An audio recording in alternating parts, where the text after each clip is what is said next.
I think enough time has passed now where I can finally talk about this without getting really angry. Super Bowl 59.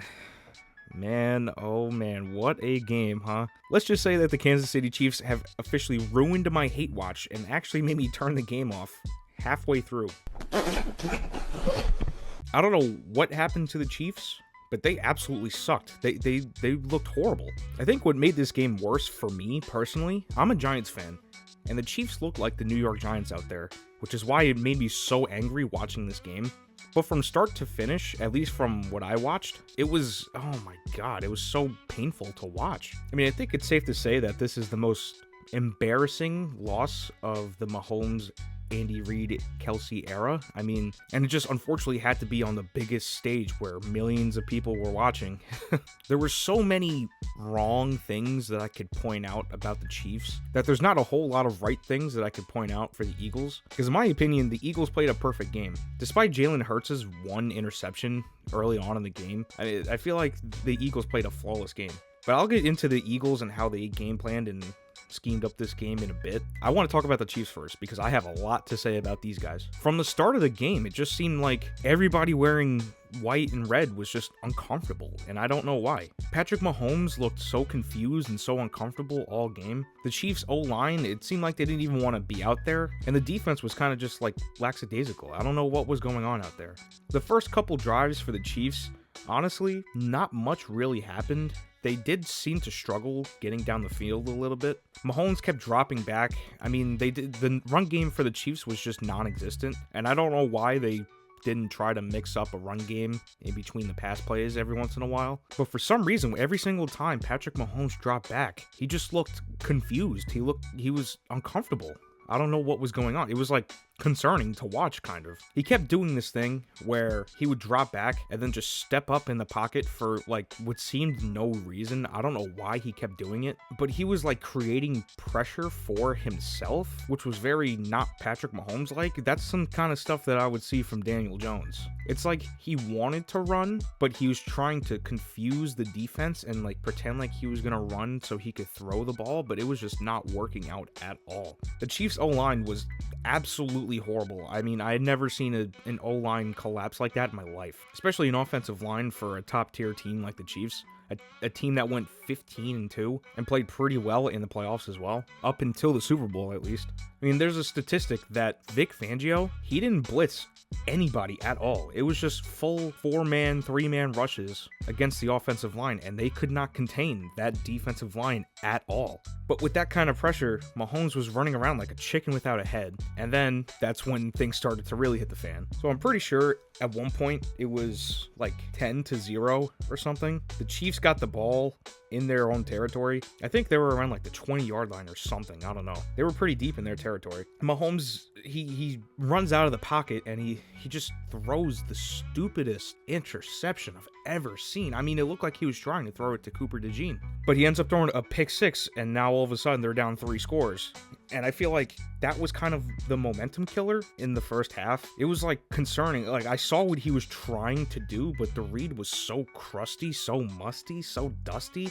Even I would have known not to throw that. I would have just threw it out of bounds. And I'm pretty sure that was a 3rd down play. So, I mean, the least you could do, honestly, is probably just run up the field and get a couple more yards instead of just turning the ball over like that. Because that forces your team to punt it. You could potentially hold them to either no points or 3. Best case scenario, you hold them to no points and they don't get anything out of it. Then you get the ball back and you try again with better field positioning. The pick six set the tone for the rest of the game pretty much. I mean, Mahomes threw that and he looked like he was just not focused. Like I could see it in his eyes. He was like, what the hell just happened? And then I believe like 1 possession or 2 possessions later, he ends up throwing another really bad interception to Zach Bond. It was like a desperation throw where he was running out of time in the pocket and he kind of just tried to do a BS like throw towards a receiver to the ground. 1, it was a bad throw. I mean, it looked like he's trying to throw it to the guys in green. And 2, it was just like Zach Bond, he played that ball really well. To be completely honest, if he got up in time and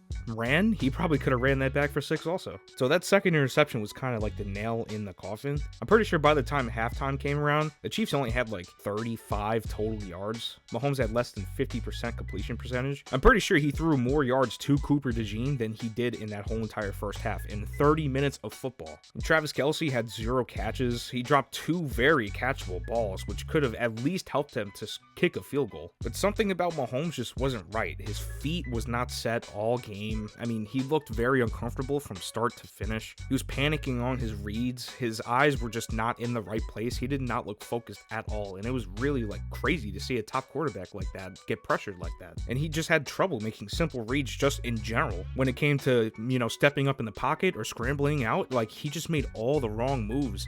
And it's so weird to see a guy like that, who's already played in 4 previous Super Bowls, act like that. Like, this is your 5th Super Bowl. You should be used to the bright lights like this. I don't know if just had a bad night the night before, or he had a bad morning, or he didn't feel good, or if the whole entire Chiefs team just went clubbing out in New Orleans the night before. I don't know what was going on. Those 2 interceptions in the first half kind of just sealed their fate for the rest of the game. I mean, I'm pretty sure it was like 24-0 or like 34-0 at halftime. I mean, to be completely honest, I feel like Kendrick Lamar is the best part of that first half. I'm not going to lie to you. I'm pretty confident that Kendrick Lamar ran for more yards around the field during his show than the Chiefs have gotten all first half. And he was way closer to the end zone than the Chiefs were. I'll tell you that right now. The Chiefs didn't even see the end zone until like almost the 4th quarter. Now, Travis Kelce, don't even get me started on Travis freaking Kelce. He makes me so mad, man. I cannot stand him. I don't know what his issue was. He just looked really slow. He looked uncomfortable as well. I mean, the Chiefs defense did a great job at containing Travis Kelce and making sure that he wasn't getting randomly open. I feel like the Eagles defense kind of had one good player everywhere,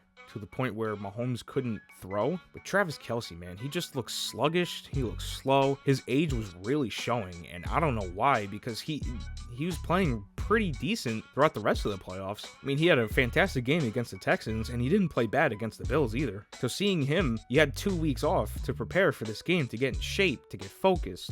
He just looked slow. He looked like he didn't want to be there. He looked like he didn't care. There's plenty of clips where he's like standing around while Mahomes is running for his life. I mean, it was just embarrassing. It's just a lack of effort from Travis Kelce, and it was just straight up embarrassing to watch. He, along with many other guys on that team, offense and defense, they look like they didn't even want to be there. But you know what? Maybe that was a good thing, because we didn't see much of Taylor Swift anyway, so I'm cool with that. But I think the one and only thing that the Chiefs did good throughout the whole entire night was kind of containing Saquon Barkley. He had a relatively quiet night. He didn't have his usual Saquon Barkley break off a 50-yard touchdown out of absolutely nowhere game. Especially in that first half, I don't think he had more than like 5-yard rushing play. He was catching balls, losing yards. It wasn't the explosive Saquon that we've been seeing for the last 18, 19, 20 games. But I mean, judging by his face and how he was acting and his demeanor, it looked like he was okay with not having a good night. I'm pretty sure the offense planned it to be that way, which was actually really smart. And I think the Chiefs defense did a great job of just making sure that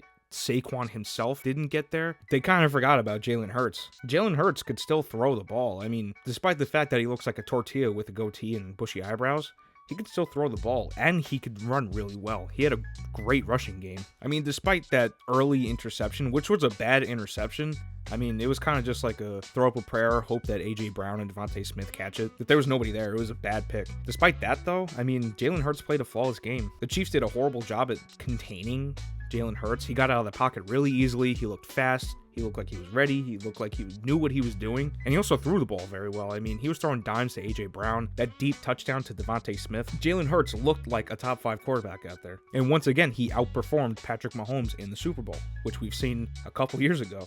I want to point out the Eagles defensive line. That Eagles defensive line was fantastic. That was one of the best pass rushes I've seen in a very long time. I mean, the next closest great pass rush I've seen this year, at least, was when Houston was playing against the Chargers. Will Anderson getting through the line, just making Justin Herbert uncomfortable and making him throw bad passes. Now, just imagine that times 4. You had all 4 guys on that defensive line just come up, slap their offensive lineman in the face, and get to Patrick Mahomes and make him very uncomfortable, more uncomfortable than he already was. Like, that defensive line was unstoppable. That has to be one of the best defensive lines I've ever seen, and one of the best defensive lines in NFL history, to be completely honest with you. Josh Sweat, I believe, had like 2.5 sacks. Another one of their interior defensive linemen had like 1 or 2 sacks. I think it was Milton, whatever his name is. And I mean, if Jalen Hurts didn't have such an amazing game, That Super Bowl MVP should have gone to any one of the defensive linemen, to be completely honest. I would have given it to Josh Sweat. I would have given it to even Cooper DeJean. He had a pick six that kind of set the tone for the rest of the game. A pick six on his birthday.